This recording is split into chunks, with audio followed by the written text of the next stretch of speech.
Government conducts final traffic simulation exercise. All this and so much more when 284 News returns.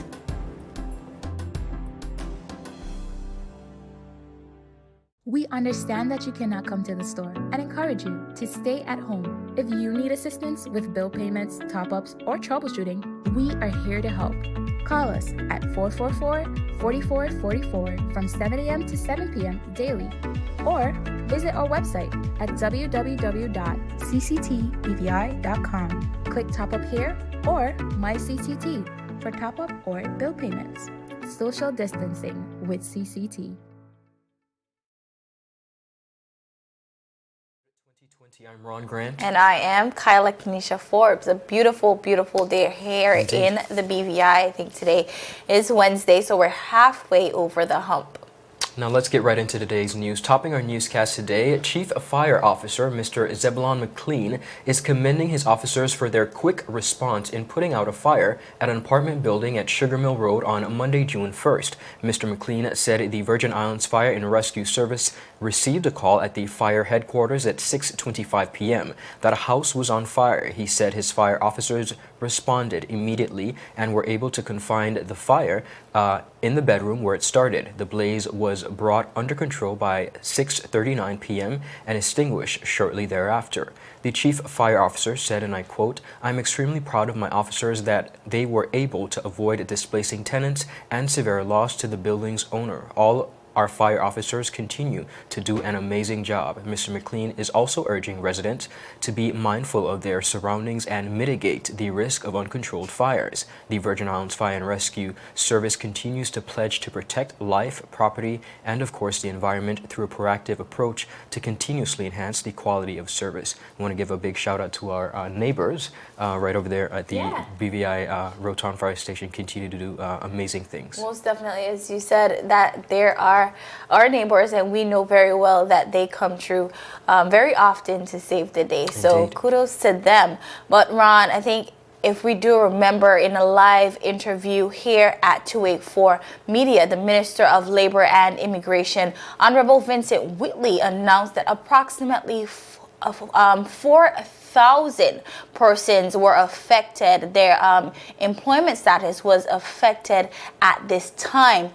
On May 28th, the Premier of the Virgin Islands and Minister of Finance announced a $62.9 million economic stimulus package, which allocates $10 million to unemployed relief in the territory. Well, yesterday, Ron, a large number of persons were lined up inside and outside of Social Security Board. Application forms were made available this week for persons to file for unemployment relief. Forms can be picked up at the Social Security Board office located in the Joshua J. Smith building, or it can be downloaded from the Social Security Board's website. Although the process has started, some information about this process is still unclear to the general public. Well, viewers, we have some information here regarding the application for unemployment relief here in the BVI. Some people are asking, what is the criteria being used to qualify persons for unemployment benefits? Well, to qualify, an unemployed or underemployed insured person must have been insurably employed for at least 1 year prior to the 30th of March 2020. Also have paid at least 13 out of 20 contribution weeks immediately prior to the 30th of March 2020, and to be actively seeking employment at this time. Self-employment persons must have paid Social Security or NHI contributions up to February 2020, in addition to meeting all conditions outlined for unemployed insured persons. Persons are also asking, how much compensation should persons expect from this unemployment relief? The benefits will be calculated at a rate of 50% for insurable earnings up to a maximum of $1,000 and a minimum of $500. Now, viewers, here's a few other things that are really important to To note, benefits will only be paid for a maximum period of 3 months, and although there are some qualifying factors, compensation will be granted on a case-by-case basis. Ron, although some of the public's questions have been answered, there are still some lingering concerns from the public, and here are some of those. How will the government decide who needs assistance and who doesn't if compensation is given on a case-by-case basis? Also, because there is a cap to compensation given, how will this affect persons of higher income brackets? And how does one seek employment in the current economic climate?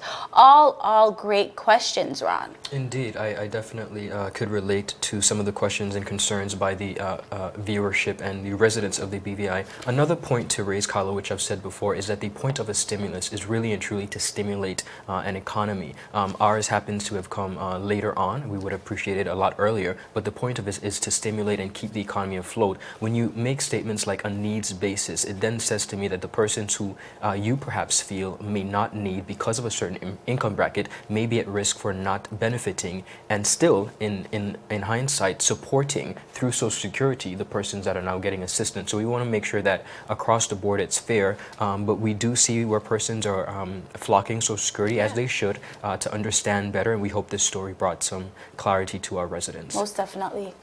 Continuing on, Premier and Minister of Finance, the Honorable Andrew A. Foy, has announced that $2 million has been secured from the Social Security Board to assist farmers and fish folk during his statement on social protection and economic stimulation in COVID-19 last week. Premier Foy said, and I quote, "COVID-19 has thrown forward a number of problems such as unemployment, interruption of commerce, and threats to food security globally.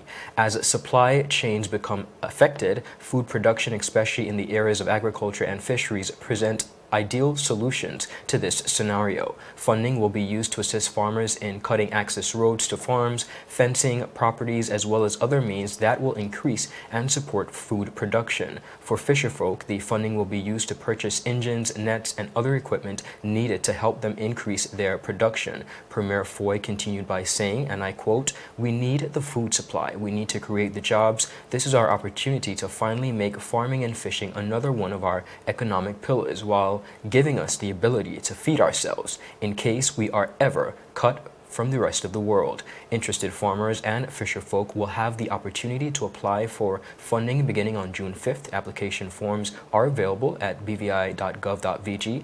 Applications can also be collected from the district offices on Virgin Gorda, Anegada, and Jost Van Dyke, the Sister Islands Coordinator, district representatives, and of course the territorial at-large representatives and the Premier's office. The government of the Virgin Islands is now in phase 2, as we mentioned earlier, of the ongoing economic response to the COVID-19 pandemic. Kyla, very good news for our fisher folk in the light of agriculture. And the Premier Foy made an interesting statement that I do agree with in the point of this is the perfect time for us to push that industry. I think we should have started, even though we're now catching up, basically, but it is a good opportunity. So we hope that those folks will benefit and see the importance of providing local food. I think it's so important. Most definitely. I think this is an industry that we've been talking about reviving. It's really sad that it had to only now, but hey, let's take advantage of this opportunity and just forge full speed ahead. I could not agree more. Still ahead, viewers, government conducts final traffic stimulation exercise and a contract has been signed for a third lane, heading to West End. These and more stories when 284 News returns. Is business slow? Cash flow down? Hosting an upcoming event? We can help. Advertise with 284 Media and take your business or event to the next level by enhancing your present marketing and messaging strategies. Allow our team of experts to create a personalized ad that sets your business apart from all the rest. This could be your business or event. So, what are you waiting for? Contact our marketing team at 284media at cctbvi.com. Advertising with us works. Viewers, welcome back to 284 News. Now, Ron, over the weekend, the government of the Virgin Islands hosted the second and final traffic simulation exercise. Now, Ron, this exercise will prepare the residents of the BVI for the change of the traffic route in the Rotown area. We've been hearing a lot about this, and we've seen many changes to be implemented to the traffic route. For example, all traffic on the Castro Street will be heading westbound. All traffic on Waterfront Drive from the stoplight to the roundabout will be heading eastbound, and Main Street will be heading in the opposite direction in which we are accustomed to. Now, signage have already been erected in the Rotown area to assist drivers with maneuvering this new traffic route. Persons came out in numbers. Ron, if I can tell you, there was a lot of drivers in the Rotown area basically participating in this traffic simulation exercise. Of course, our newsroom caught up with Honorable Kai Reimer, the Minister of Transportation, Works and Utilities. We asked the Minister Reimer how did he feel about the community's response to the simulation exercise. He said, and I quote, "Appreciative of all the participants. It was a holiday and persons came out in numbers. Some showed appreciation for the initiative, or some voiced concerns, some needed more clarity on some of the routes, but overall, most persons seem to have adapted to the flow quite well." The simulation exercise was held on Monday, and traffic have reverted back to the norm until the official change of the traffic route. The minister confirmed that the government have not confirmed a date as yet, but they are striving for before the end of June. Ron, I think this was a great initiative. I was out there. It was great to see everyone basically participating, but of course with change there will be some resistance, but the government is forging ahead with this initiative. When we asked the minister why did they decide to continue with the traffic reform project in the midst of all that is happening, the minister simply answered and said, "Why not now?" Interesting question to the minister, and interesting response as well. You participated in it as a driver. What was your thoughts? What were your thoughts? As I said, the signage are erected already. So really and truly, if you take your time, police officers were also out there directing traffic. So I think the exercise really helped when trying to, basically you can say practice. It was basically a practice run before full on traffic and having to figure it out all on your own. So I really think that it went really well. Great. Well, I did not have an opportunity, but I do. I was paying close attention to the story, so I'm excited to see what comes of it and how it's going to affect the congestion. Because since taking office, the Honorable Minister for Transportation and Works, Kai Reimer, has been making a huge appeal to not only reshuffle the way traffic is done in the Rotown area, but to alleviate some of that congestion. Of course, with the parking and by the festival grounds, we've already established that. So we look forward to seeing the transition of the capital, which is very important, and I must commend him and his government on at least making a concerted effort on tackling that particular issue in the territory of the Virgin Islands. And what I liked, Ron, I think a lot of persons came out, so you got a good idea. It wasn't one or two cars. There was a substantiated amount of cars out there, so you can really get an idea of what that would look like. Of course, it's not Friday traffic, but it was a good exercise. Wonderful. Well, continuing on the issue of traffic, Minister for Transportation, Works and Utilities, the Honorable Kai Reimer, witnessed the contract signing by contractors for works to begin on the additional third lane project in the Traffic Enhancement and Improvement Program within the city of Rotown last week. This is following the statement made by Premier and Minister of Finance, the Honorable Andrew A. Foy, on May 28, in which he stated that the government's ongoing economic response to the COVID-19 pandemic includes the promise to fix traffic congestion in the capital city of Rotown, Tortola, BVI. Honorable Kai Reimer said, and I quote, "The project will extend from the junction at Administration Drive to the crosswalk at the ferry terminal adjacent to the taxi stand. The total value of the project is $203,000 $69.43. The works will include the removal of replacement of the existing sidewalks, construction of pedestrian-friendly sidewalks, construction of a new lane heading westward, a bus lay-by to facilitate the picking up of persons heading to the West End area, drainage improvement along the entire project, and of course asphalt overlay. The public is advised that the works are anticipated to commence early this month, and caution should be exercised while traversing this area. Now, a final traffic turnaround simulation is scheduled, which already took place, and again we see a transition of transforming the capital, which I think is absolutely important, and we want to continue to encourage persons to take heed while driving, because everyone's going to need to get reaccustomed to it. But we have something to look forward to, particularly residents of the West End who live in that area. A third lane will be added. Most definitely. Ron, one thing, if I can point out, what I really love about seeing in our capital right now is how our roads are actually marked out. We haven't seen that in quite some time. It's a little confusing, yeah, because we're in transitional stages. Yeah, but it's something different, and I like that. As you said, it's just something new, and we're seeing our capital really and truly transform. Yeah, most definitely. So still ahead, Police Welfare Association hosts first in educational series. All this and so much more when 284 News returns. There's a reason you get up on a morning. A reason you pick yourself up, start the day. Maybe it's sheer grit. Maybe it's your ethics. Maybe it's because you know people like you are waiting for people just like you. We all have our reasons, and for Republic Bank, that reason is you. Every little thing, every big thing. It's all about making a difference in your life. Because after 182 years, if it's one thing we're sure about, is that the difference is you. We're here to help. Republic Bank, we're the one for you. Eco? Eco? Eco?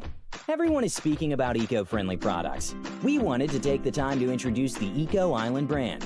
Eco Island is a brand dedicated to providing you with a reliable and cost-effective solution. Eco-friendly products for your restaurant, hotel, bar, office, and home. With takeaway trays, bags, cups, paper straws, cutlery, and cleaners. For more information, follow us at Eco Island 100.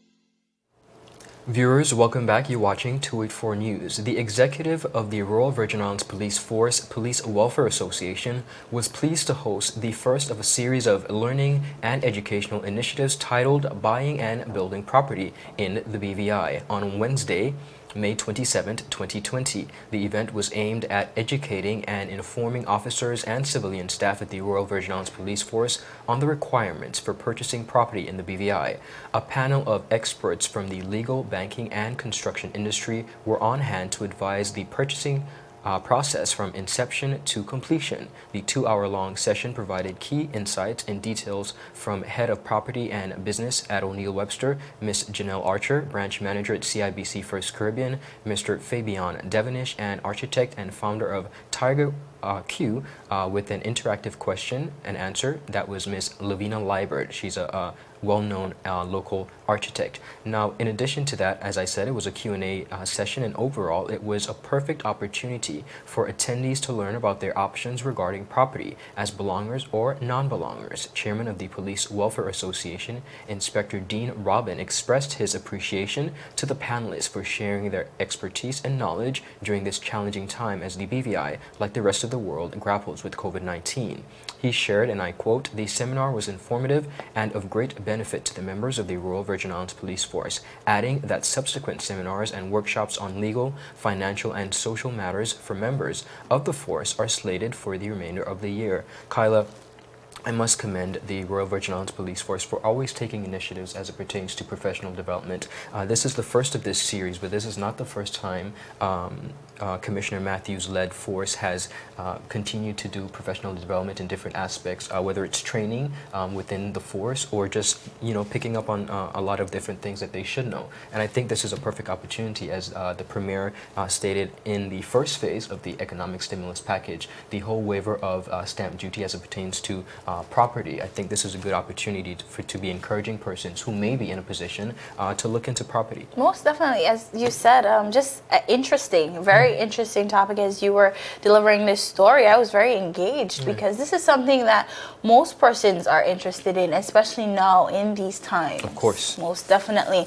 So, viewers, we have some updates on the Atlantic hurricane season. Yes, of course, it is that time again. We are just 3 days into Atlantic hurricane season 2020, and the third storm of this season have already formed. Tropical storm Cristobal is currently in the Gulf of Mexico and is getting stronger by the minute. Tropical storm Cristobal formed in the southwestern of the Gulf of Mexico yesterday. Cristobal had gotten a bit stronger as of Tuesday night, with top winds climbing to 50 miles per hour, making it a tropical storm at that time.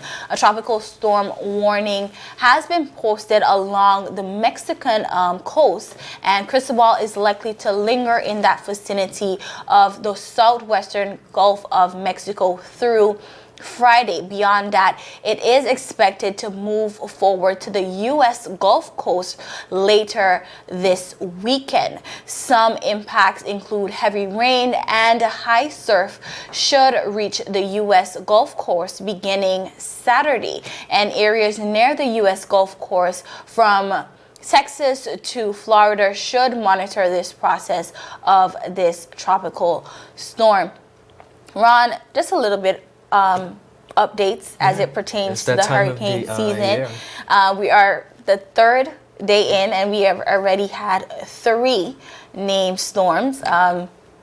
And we don't want to use this as paranoia at all. We just want to make sure that persons understand and are aware of the forecasts and the updates. I think they're very important as we maneuver through not only COVID-19, but just transition as business owners and residents. It's important to know exactly what's taking place. But Kyla, as we spoke earlier about our capital being transformed, there is a new colored edifice, not an entirely new edifice, but formerly Scotiabank is now the Republic Bank, and I must say it's brightened up Rotown quite a bit. That color change, the red was a bit bright, but now we have, as you said, a whole new color. The transformation, I think it was taking part as we went along, but we weren't really noticing. Correct. And over the weekend, they unveiled it, and they're here. It's a beautiful color and structure, and we do want to wish the wonderful folks over there at Republic Bank the very best as they continue to serve the British Virgin Islands. Most definitely. But Ron, before we close out, 284 Media, we do have a new show on stream. So we want persons to check that out. New show, Cut Deep. The one and only Miss Cindy Roseanne. We want to welcome her to our slate of shows, as well as just encourage you guys to view. We have a quite diverse group of not only reporters but talent, and we want to make sure that at the end of the day, different persons have an opportunity to witness a different narrative in a different form, and I think that's definitely what she brings to us here, and we're happy to have her in that regard. So another show to look forward to if you guys missed it. The first episode was last night, and very informative. The Honorable Leader of the Opposition, Marlon Penn, was her first guest, and they definitely tackled a lot of the issues. They really dived into a lot of issues that are surfacing right now as we go through this pandemic, as the economic stimulus was just released. So a lot of issues, and this show basically, as she continuously says, it forces persons to think critically. So if you missed it, make sure you go back and take a look. Indeed. Now, as we close, there is a lot going on in the world, but we still want to show our support and solidarity as the global pandemic, as it pertains to the whole Black Lives Matters and the death of our male persons. We have family and friends all over the United States and the world who are protesting and fighting this cause. Next week, I'm going to be sitting down with Miss Amberly Crabb, who has a very interesting perspective on what's going on, and she's also joined a number of local persons to fight the cause. A lot of persons, like we said in our former newscast, like to say in the region that it's none of our business and so we should not get involved. That's but that not is the not truth. absolutely the truth. We have a voice as well, and we have brothers and sisters, family, friends, students who are living abroad and who are definitely at risk as it pertains to this global situation. So we want to take this time to just wish all the protesters, friends and family across the world who are protesting the safest of yes. you know, their right Yeah. in speaking up. At the end of the day, we are thankful to live in a region where this may not be as escalated. Yes. Of course, every Black person at some point in their lives deal with such a Racism, yeah. situation, but thankfully we don't live in a region where it's escalated like that. But as you said, we have friends, we have family, we have loved ones that live in America, and we must support them because we understand. Indeed. Most definitely. So Ron and viewers, that's it for today's news roundup. Be sure to visit us at 284news.com and like us on Facebook at 284media and 284BVI on Instagram as well as Twitter. I am Kyla Kenesha Forbes. And I'm Ron Grant. We will see you again tomorrow as we deliver your daily dose of local, regional, and international content. We are 284 News, your source for honest and impartial news right here on 284 Media. Have a great Wednesday evening, everybody, and make sure you get home before that curfew. In the final analysis, we have two options: stay inside and create memories that will last forever, or go outside and say goodbye to those memories. We're not stuck inside, we're safer inside. The time is now to unite, embrace, and love each other from a distance. Show the world and the people in it just how much they mean to you by keeping your distance. It may be difficult, but necessary. Let's reintroduce humanity and heart to all homes. While we can't enjoy the sun, sand, and sea, let's take this time to remember why we are nature's little secrets. Stay inside, and when it's over, we would all be better, stronger, and we would all still be together. With self-discipline and patience, we can overcome. We are, have been, and will always be VI Strong. A message from your team at 284 Media.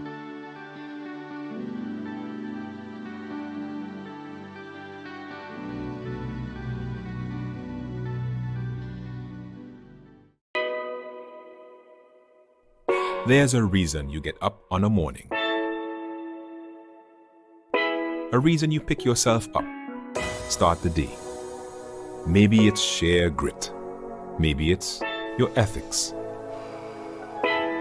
Maybe it's because you know people like you are waiting for people just like you. We all have our reasons, and for Republic Bank, that reason is you. Every little thing, every big thing.